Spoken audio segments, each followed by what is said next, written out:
seorang koki master yang perfeksionis, menguasai dapur restoran mewah dengan disiplin. Hidupnya teratur seperti resepnya, sampai seorang gadis kecil tiba-tiba menjadi tanggung jawabnya.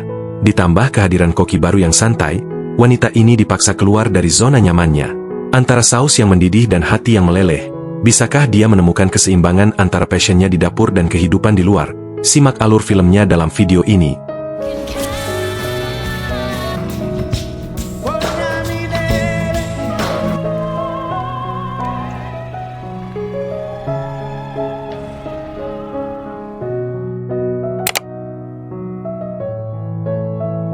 Film berfokus pada seorang wanita bernama Kate. Ia sedang berbicara tentang berbagai cara memasak burung puyuh.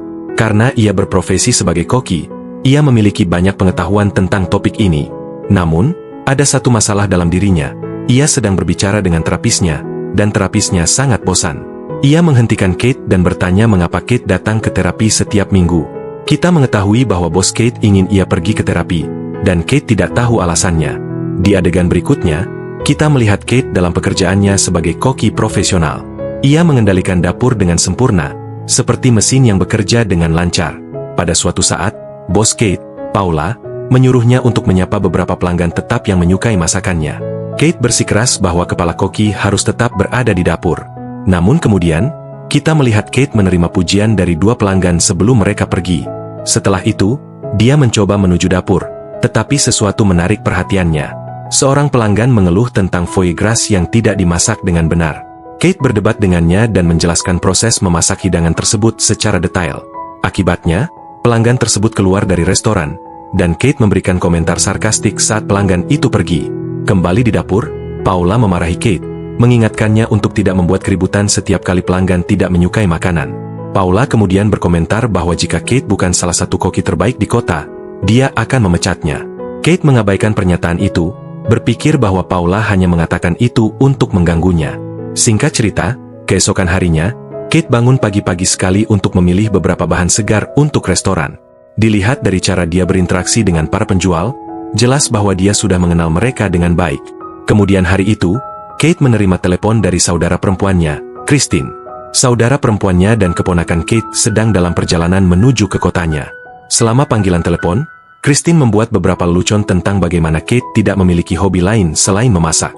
Sebelum mengakhiri panggilan, kedua saudara perempuan itu membuat rencana makan malam untuk pertemuan mereka nanti. Saat Kate berangkat kerja, dia bertemu Sean, seorang pria yang tertarik untuk berkencan dengannya.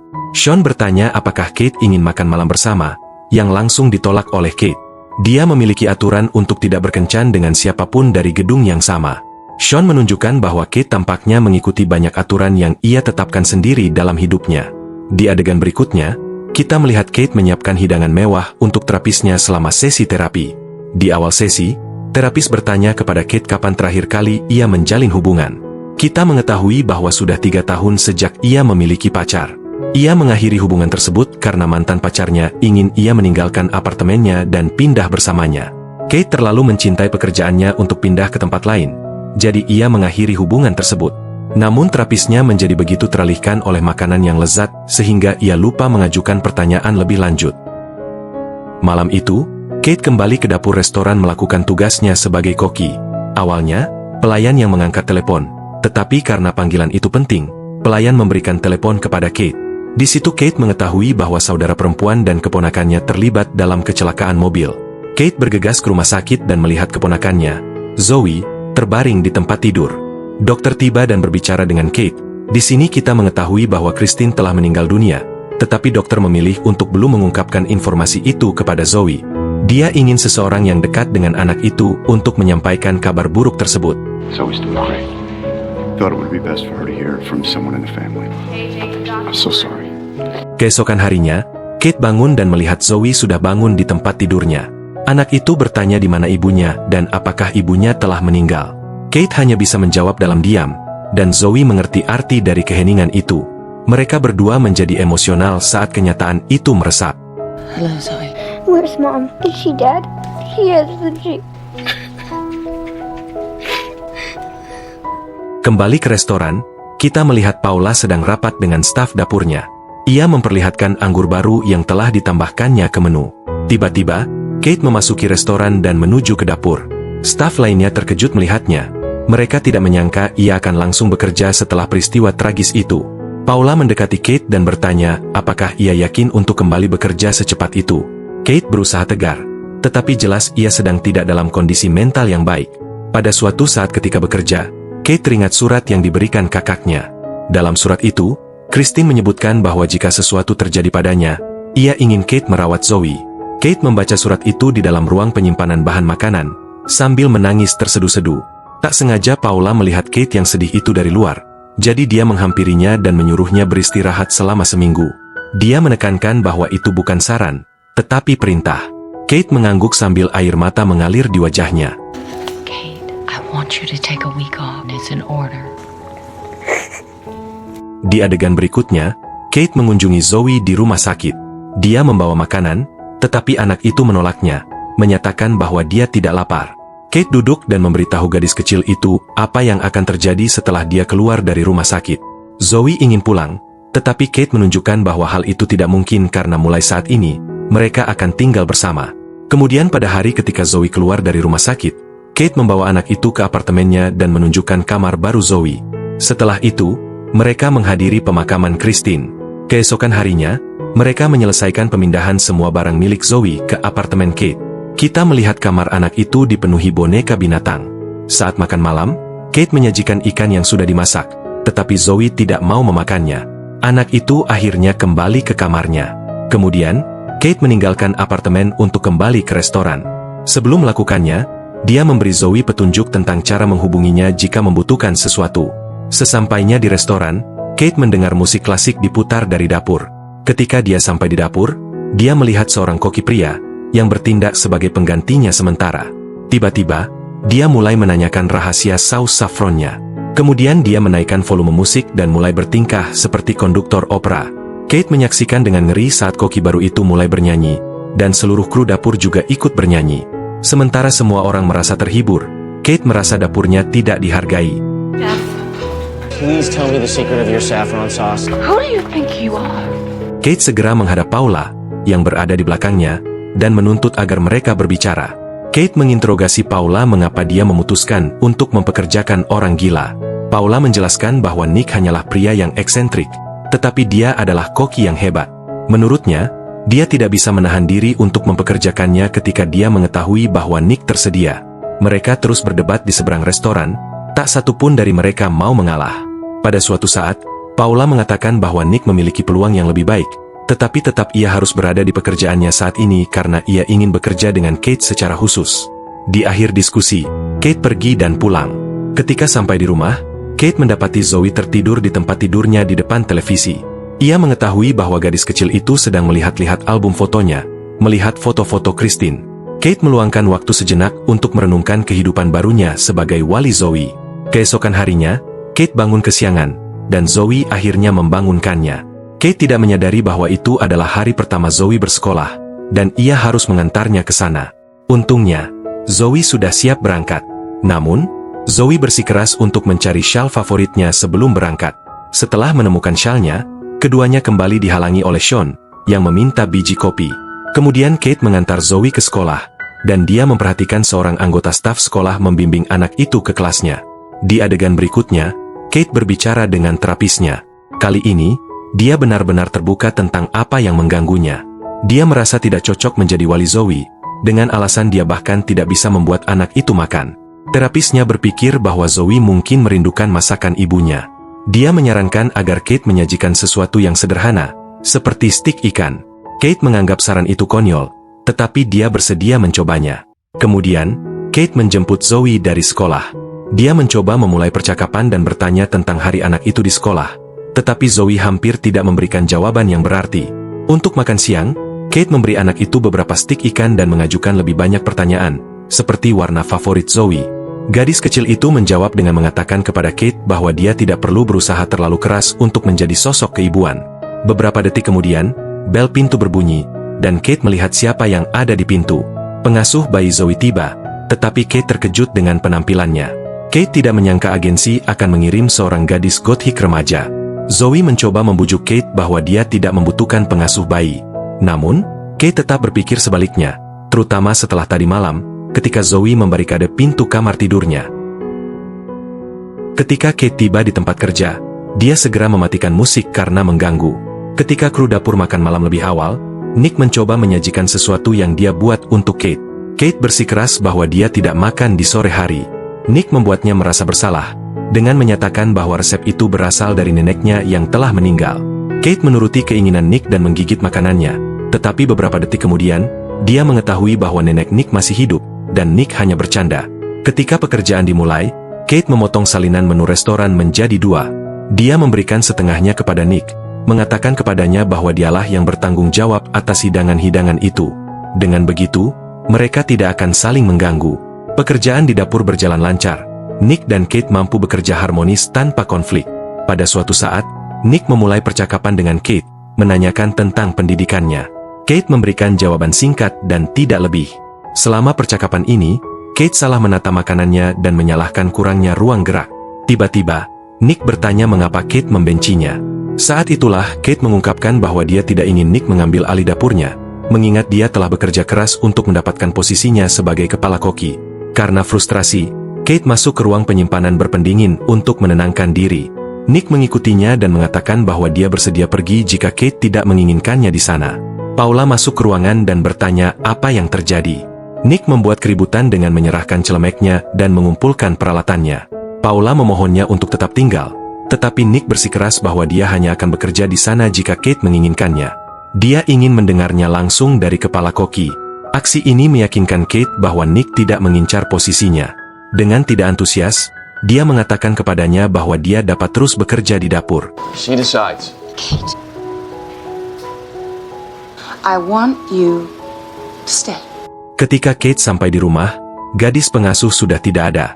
Makanan masih utuh, dan salah satu piring digunakan sebagai asbak.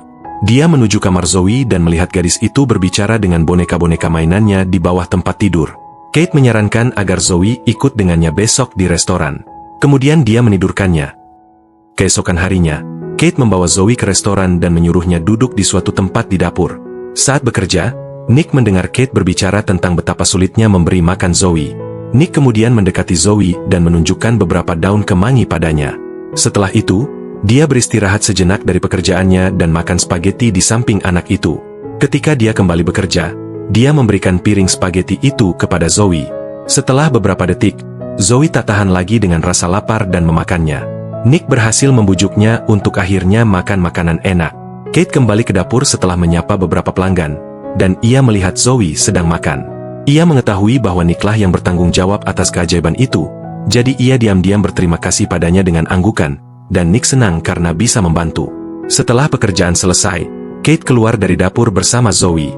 Sebelum pergi, ia memastikan untuk mengucapkan selamat malam kepada Nick. Keesokan harinya, Kate bangun pagi-pagi untuk berbelanja bahan makanan seperti biasa. Zoe melihatnya pergi dan bertanya kemana ia akan pergi. Ia memutuskan untuk membawa anak itu ke pasar tradisional. Tetapi begitu sampai di sana, Zoe bosan dan mengantuk. Kemudian, mereka berdua tidur di sofa. Tetapi hal ini menyebabkan Zoe terlambat ke sekolah. Kemudian di hari itu, Kate dan salah satu rekan kerjanya di dapur bertemu dengan pemasok trufle langganan mereka.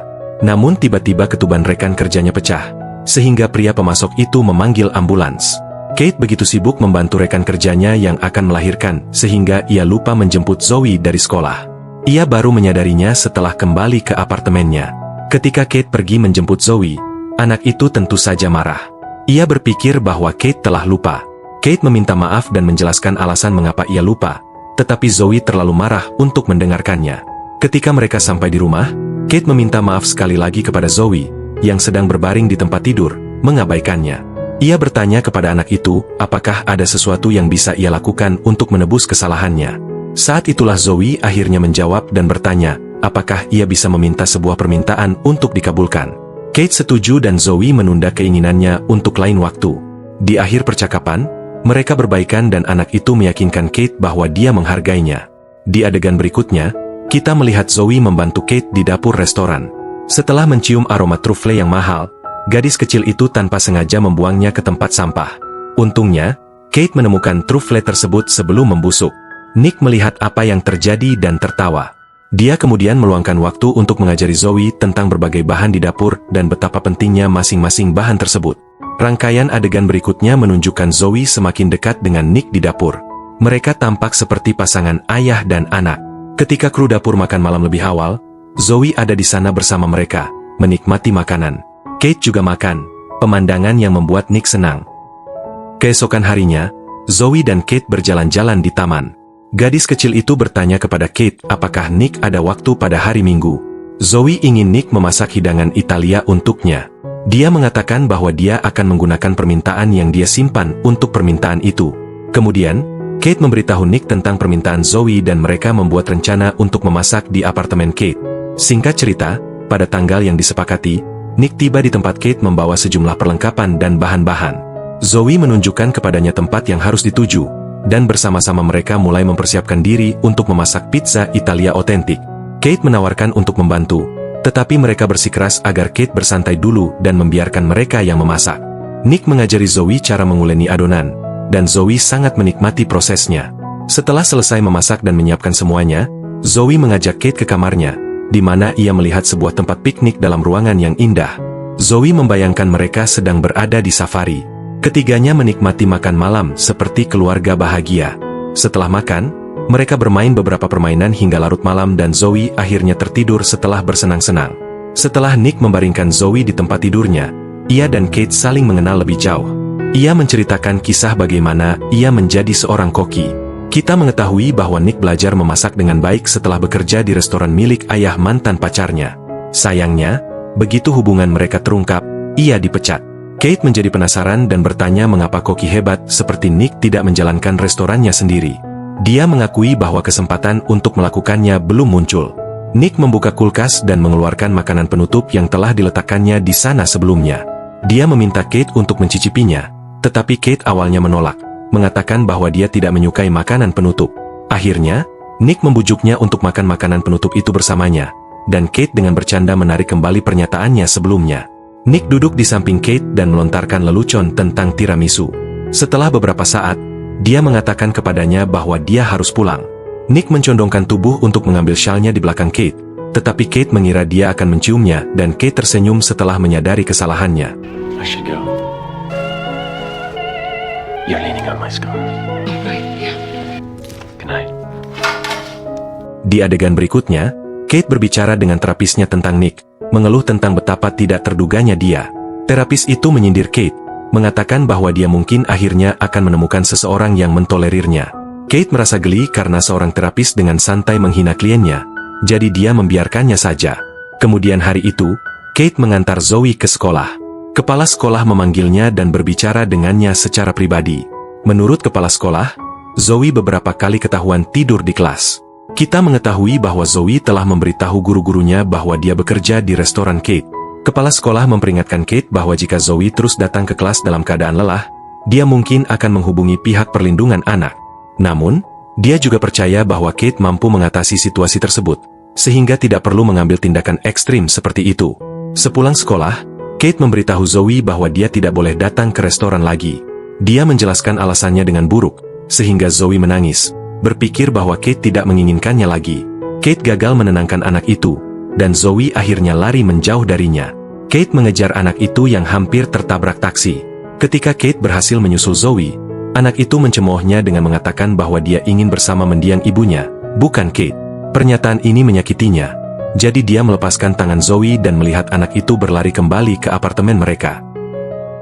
Di adegan berikutnya, kita melihat Zoe melihat album foto lagi. Kate masuk ruangan dan mencoba meminta maaf, tetapi anak itu tidak mau berbicara dengannya.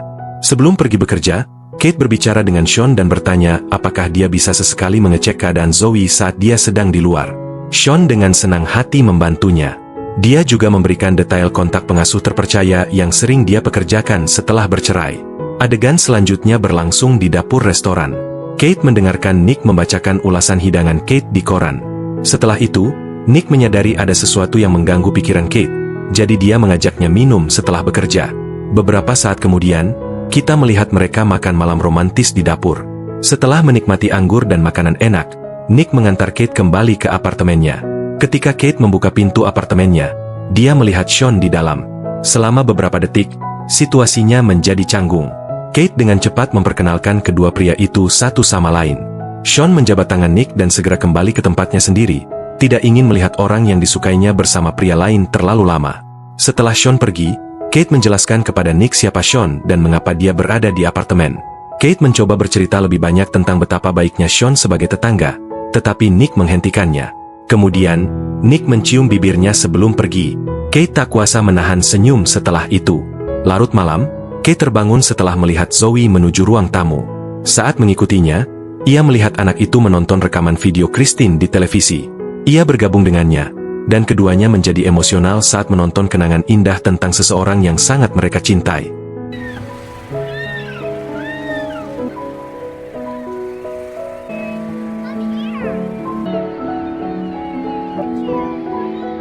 Keesokan harinya, saat bangun tidur, Zoe memberitahu Kate bahwa ia tidak ingin pergi ke sekolah. Kate menjawab dengan mengatakan bahwa dia juga tidak ingin pergi bekerja, dan mereka kembali tidur. Sementara itu, di restoran, Nick menyadari bahwa Kate terlambat. Paula memberitahunya bahwa Kate meminta izin cuti untuk mengurus beberapa urusan pribadi. Di adegan berikutnya, kita melihat Kate dan Zoe bermain monopoli. Kate memenangkan permainan dengan cara yang spektakuler. Hal ini membuat Zoe memulai perang bantal dengannya, yang melibatkan berlarian di sekitar apartemen. Sisa hari itu berlalu dengan mereka bersenang-senang. Malam harinya, kita melihat Nick bertindak sebagai kepala koki untuk malam itu dan melakukan pekerjaannya dengan baik. Setelah bekerja, Paula berbicara dengannya dan memujinya atas pekerjaannya yang luar biasa. Kemudian dia menawarkan Nick posisi tetap di restoran. Dia mengakui bahwa dia akan senang bekerja di sana selamanya, selama Kate setuju. Setelah berbicara dengan Paula, Nick mengunjungi Kate di apartemennya. Saat melakukan uji rasa tanpa melihat, dia berbicara dengannya tentang betapa sulitnya mengelola dapur tanpa dirinya. Ketika Kate mencicipi sendok pertama, dia menebak semua rasa dan bahan yang benar di dalamnya. Kemudian, alih-alih membiarkannya mencicipi sendok untuk sendok berikutnya, Nick memberikan rasa tersebut menggunakan bibirnya. Alih-alih mencicipi makanan, Nick dan Kate sekarang saling mencicipi bibir satu sama lain tanpa henti.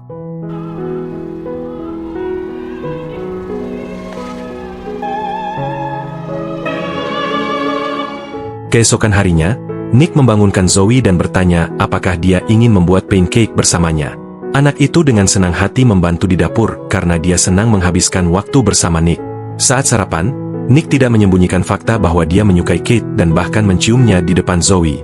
Setelah sarapan, mereka bertiga pergi untuk berfoto bersama dan terus mempererat hubungan seperti keluarga. Kate mengajak Nick dan Zoe ke toko Cina dan membeli rempah-rempah khusus. Nick menyadari bahwa rempah tersebut adalah bahan rahasia saus saffron terkenal Kate. Setelah itu, mereka bertiga melanjutkan menikmati sisa hari mereka. Di adegan berikutnya, kita melihat kru dapur membicarakan beberapa hidangan di menu, memastikan semua orang mengetahui detail setiap hidangan. Paula menghampiri Nick dan berterima kasih atas beberapa rekomendasi yang diberikannya. Karena tidak ingin terlihat terlalu ikut campur, Nick menekankan bahwa setiap perubahan pada menu harus dibicarakan dengan Kate. Malam itu di dapur, Paula datang dan meminta Nick untuk keluar menyapa beberapa pelanggan, sesuatu yang biasanya ia minta Kate lakukan. Kate memperhatikan ini, dan ia merasa penasaran. Ia menyeret Nick ke ruang penyimpanan dingin dan bertanya mengapa Paula tiba-tiba memperlakukannya seperti kepala koki. Nick mengungkapkan bahwa Paula menawarinya posisi sous chef. Seperti yang diharapkan, Kate menjadi kesal, dan ini menyebabkan mereka bertengkar. Selama pertengkaran, mereka membahas masalah kepercayaan Kate dan bagaimana ia menolak untuk menurunkan tembok pertahanannya kepada siapapun. Kate menunjukkan bahwa dapur adalah satu-satunya yang ia miliki, bahwa itu adalah identitasnya, namun Nick tidak berpikir demikian. Mereka gagal menyelesaikan apapun saat berbicara, dan Nick akhirnya pergi meninggalkan restoran. So what's the story? What do you mean? Nick, the boss She offered me your job. What? And I didn't can't want to upset believe you. it. Why didn't you have the guts just to run your own kitchen, Nick? Instead of coming in here and taking over mine. Is that what you think? This place is my life. You know, Kate. Saat Kate pulang ke rumah, ia mendengarkan pesan suara yang dikirim Nick yang mengatakan bahwa ia menolak tawaran Paula. Ketika ia melewati kamar Zoe, anak itu bertanya tentang Nick. Zoe memperhatikan bahwa Kate tampak sedih, jadi ia menawarkan salah satu boneka binatangnya. Kate menganggap tindakan itu manis, tetapi ia menolak dan mengucapkan selamat malam kepada anak itu. Keesokan harinya di tempat kerja, Paula memarahi Kate. Ia menyalahkan Kate atas kepergian Nick dan menuntut agar Kate segera mencari pengganti. Kate melakukan apa yang diminta Paula dan mewawancarai beberapa pelamar, yang semuanya jelas tidak cocok untuk pekerjaan yang mereka lamar. Suatu malam, Zoe bertanya kepada Kate mengapa Nick tidak berkunjung lagi. Kate mengakui bahwa ia dan Nick bertengkar dan kemungkinan besar Nick tidak akan berkunjung lagi. Zoe merasa kesal dengan pengungkapan ini dan memutuskan untuk pergi ke kamarnya untuk merenung. Keesokan harinya, ketika Kate memanggil Zoe untuk sarapan bersamanya, dia tidak menemukan anak itu di kamarnya. Gadis kecil itu tidak terlihat dimanapun di rumah. Dia menelepon Nick untuk bertanya apakah Zoe pergi ke rumahnya. Setelah menjelaskan situasinya, Nick bergabung dengan Kate untuk mencari Zoe. Mereka berkeliling sebentar tetapi gagal menemukannya. Kate dan Nick kembali ke apartemennya untuk melihat apakah Zoe sudah kembali. Saat itulah Kate melihat boneka kesayangan Zoe di tempat tidur, yang memastikan bahwa Zoe tidak pergi jauh. Gadis kecil itu tidak akan lari tanpa mainan kesayangannya. Saat itulah Kate tiba-tiba menyadari di mana Zoe sebenarnya berada. Nick dan Kate pergi ke pemakaman terdekat dan menemukan Zoe di dekat makam Christine. Kate mendekati anak yang menangis itu dan menghiburnya. Dia meyakinkan Zoe bahwa mereka tidak akan pernah melupakan Christine apapun yang terjadi. Setelah pertemuan yang emosional itu, Nick mengantar mereka kembali ke gedung apartemen mereka. Sebelum berpisah, Nick meminta maaf kepada Kate. Dia memberitahu Kate bahwa dia telah menerima pekerjaan sebagai kepala koki di restoran lain. Dia menjelaskan bahwa Kate telah membuka matanya terhadap kemungkinan untuk meniti jalannya sendiri sebagai seorang koki. Malam itu di tempat kerja, Kate berurusan dengan pelanggan yang menyebalkan yang terus mengembalikan stik, mengatakan bahwa stik itu belum cukup matang. Setelah stik dikembalikan untuk kedua kalinya, Kate keluar dari dapur dan membanting stik mentah di depan pelanggan yang bermasalah itu. Setelah itu, ia melepas celemeknya dan keluar dari restoran, secara efektif mengundurkan diri dari pekerjaannya. Rare enough for you? I'm so sorry. That felt so good. Beberapa waktu kemudian, Kate berbicara dengan terapisnya untuk sementara waktu, dan selama percakapan itu, ia menemukan langkah karir selanjutnya. It's the recipes you create yourself that are the best. Malam itu, ia pergi ke apartemen Nick dengan membawa saus saffron dan menyuruhnya untuk tidak pergi ke pekerjaan barunya. I think you should know there's something else I never do. Di adegan terakhir, kita melihat Nick dan Kate memasak bersama di tempat usaha mereka sendiri. Zoe juga ada di sana, membantu dan melayani pelanggan. Kita juga melihat beberapa karakter yang familiar menikmati makan di sana, seperti Sean dan salah satu mantan rekan kerja Kate. Pasangan koki ini memiliki masa depan yang cerah di depan mereka dan film berakhir.